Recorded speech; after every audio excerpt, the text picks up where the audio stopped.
In this video, I'm just going to look at a slightly different form of exam question. The past two videos, we've just been asked to find a resultant and an angle to the horizontal or vertical. But if you notice in this question, two of our forces are the unknowns this time. But we are given one extra piece of information. If you see at the bottom line here, given that the forces are in equilibrium. Now, equilibrium means that the resultant force in all directions is zero. So when I resolve in the vertical axes, I'll get 0 newtons, and in the horizontal, I will also get 0 newtons, i.e. the particle is not moving. So the first thing to do is stick to our usual strategy of finding our right angle triangles, and obviously we've got one with the p newtons and 60 degrees, and similarly we have one with the q newtons and the 45 degrees. Then we write in our components as usual. Obviously we have our sines and coses in the same positions. So here we're going to have P sine 60 degrees, and here we're going to have Q sine 45 degrees. And then obviously in the horizontal, different colours now so that we don't get mixed up, we're going to have P cos 60 degrees, and we're going to have Q cos 45 degrees.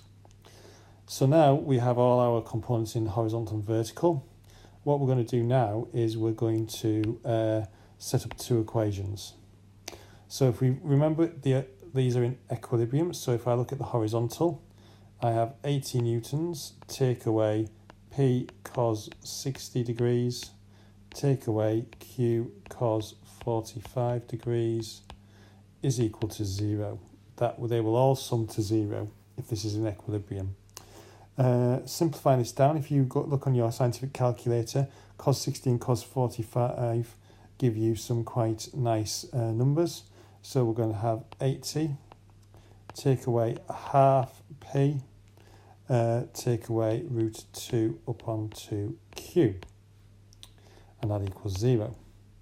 Now if I look in my vertical, well, in my vertical I've got p sine 60, take away q sine 45, take away 25 is also equal to 0, remembering that these elements are in equilibrium. Now again, if you look at your, put sine 60 and sine 45 into your calculator, you do get some quite nice results. So here we're going to have root 3 upon 2p minus root 2 upon 2q minus 25 is equal to 0. Now, as you can see, as in previous questions we've done in Unit 2 and Unit 4, we've got two equations, two unknowns. The norm here would therefore to be do some kind of rearrangement and substitution, but I do notice that my coefficients of Q are the same. So I could do a little bit of GCSE work here and just do elimination by addition or subtraction. So what I'm going to do is I'm going to tidy these equations up first. So taking equation 1, I can see that if I multiplied all that through by 2, that would get rid of my halves. I've got 160, take away p, take away root 2q is equal to 0, so that's multiplied by 2. Similarly, if I do the same thing with equation 2 here, I'm going to get root 3p minus root 2q minus 50 is equal to 0. So if we rearrange this a little bit now, I'm going to get p plus root 2q is equal to 160. So that's a rearrangement of this equation here. And then root 3p minus root 2q is equal to 50, which again is a rearrangement of the second equation there.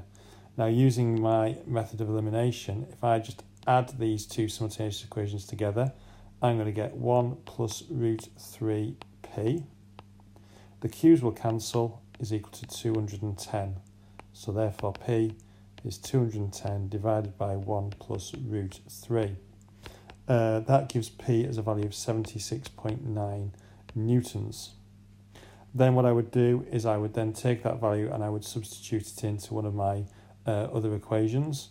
So I might just use this one here, and I would have root 3 lots of 76.9 minus root 2q is equal to 50. So therefore we can see that q will equal 50 minus root 3 lots of 76.9 divided by root 2 minus root 2. That will give me a value of q as being 58.8 newtons. Okay, and obviously if the elimination method is a little tricky, then what I would suggest